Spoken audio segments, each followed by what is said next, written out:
Banten merupakan salah satu kerajaan Islam terbesar di abad ke-16 yang ada di Indonesia.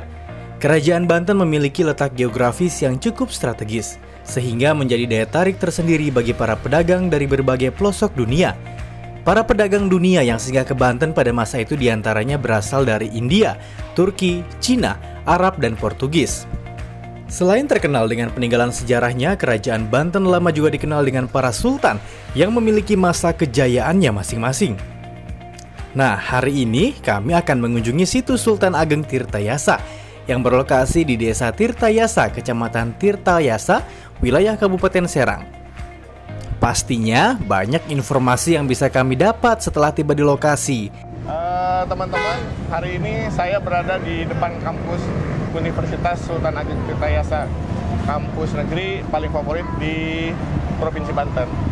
Bu Wilda, kira-kira tahu nggak kenapa kampusnya dikasih nama Sultan Ageng Tirtayasa?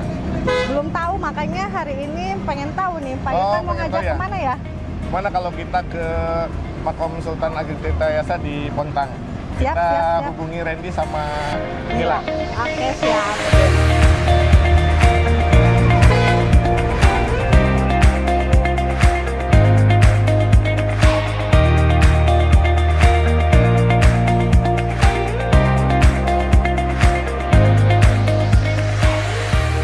Yuk ikutin terus perjalanan kami.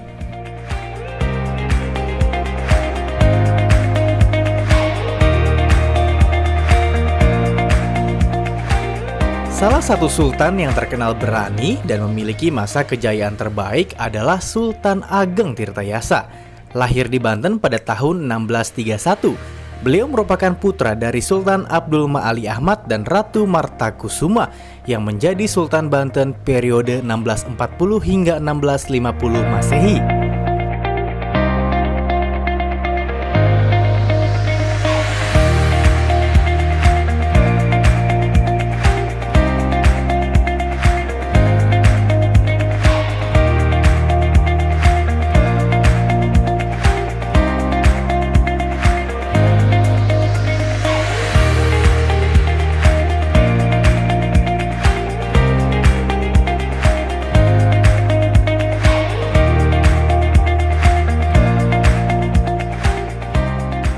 Ada yang bisa dibantu Bapak dan Ibu? Kami dari kelompok 1, Pak, Pasca Sarjana Tirta, ingin menapak tilas tentang kepemimpinan Sultan Ageng Tirtayasa, Pak. Pertama-tama saya ucapkan selamat datang di lokasi situs Tirtayasa. Kebetulan situs Tirtayasa ini kan mempunyai nilai sejarah di masa Kesultanan Banten, yaitu masa Sultan Ageng Tirtayasa. Jadi kan di lokasi situs Tirtayasa ini sendiri kan terdapat dua tempat, ada yang disebutnya dengan Makam Sultan Ageng Tirtayasa atau Makam Sultan Abdul Fatih Abdul Fattah dengan Balai Penyelamatan Cagar Budaya Tirtayasa. Jadi kebetulan balai ini kan di bawah kantor Balai Pelestarian Cagar Budaya Banten yang bertempat kantornya di daerah Kepandan sana gitu. Perjuangan beliau yang terkenal salah satunya adalah ketika menantang Belanda karena VOC menerapkan perjanjian monopoli perdagangan yang merugikan kesultanan dan rakyat Banten.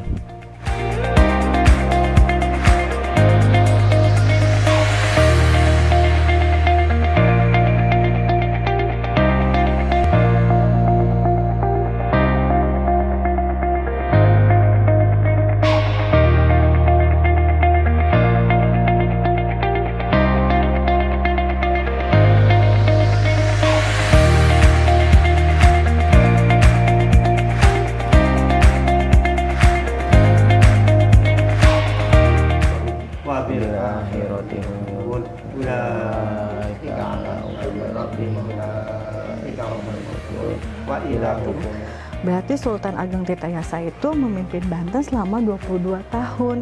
Nah, kita kan belum tahu nih gaya kepemimpinan dari Sultan Ageng Tirtayasa selama memimpin Banten ini seperti apa.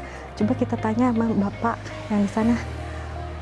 Pak, kalau untuk kepemimpinan Sultan Ageng Tirtayasa itu seperti apa ya selama memimpin Banten itu? Memang kepemimpinan Sultan Ageng Tirtayasa itu kan sekitar dari tahun 1651 sampai 1672, jadi kan sekitar 21 tahun.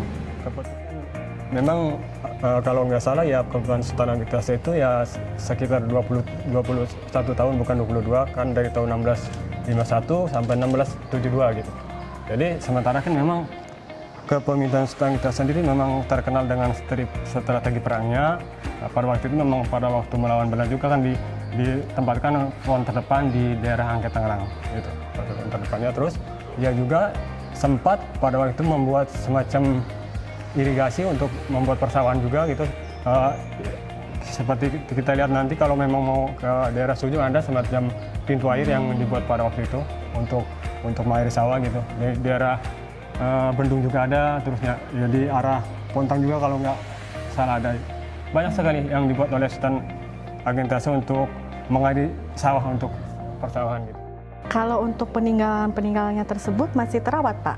Kalau untuk peninggalan tersebut memang sementara kan memang semacam pintu air aja sudah tidak terawat. Jadi kan dari dinas terkait sendiri seolah-olah ya membiarkan ya, semacam pintu air di daerah Sujung hanya sebatas pada waktu itu memang sempat diteliti oleh Pus Arkenas pada waktu kerjasama dengan orang Jepang, tapi ya hanya sebatas diteliti, nggak akhirnya dilestarikan untuk dipagar, enggak.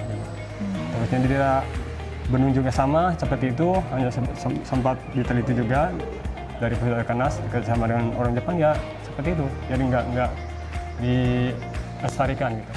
Sudah dari sini kita lanjut aja ke itu. Oke.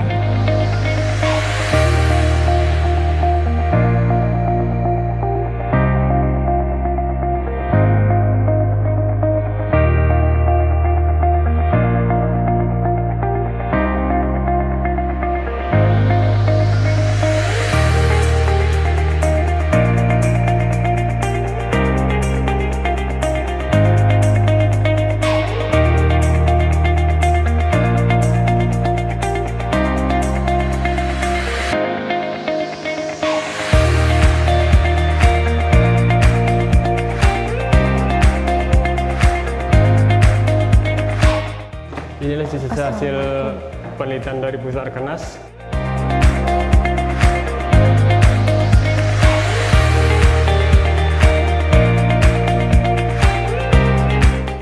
Dan keramik Jepang abad ke-17, ini juga hasil ekskavasi dari lokasi bekas keraton Tirta.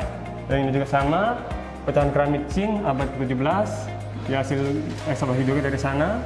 Nah, ini juga pecahan keramik Ming abad ke-16. Sama juga ini hasil ekskavasi dari sana. Yang ini juga sama tapak besi, terusnya tulang, kerang, dan stoneware.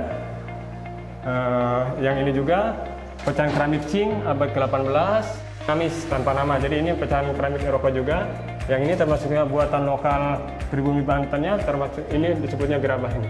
Ada yang berupa semacam pos bunga, terusnya ya mungkin kending gitu.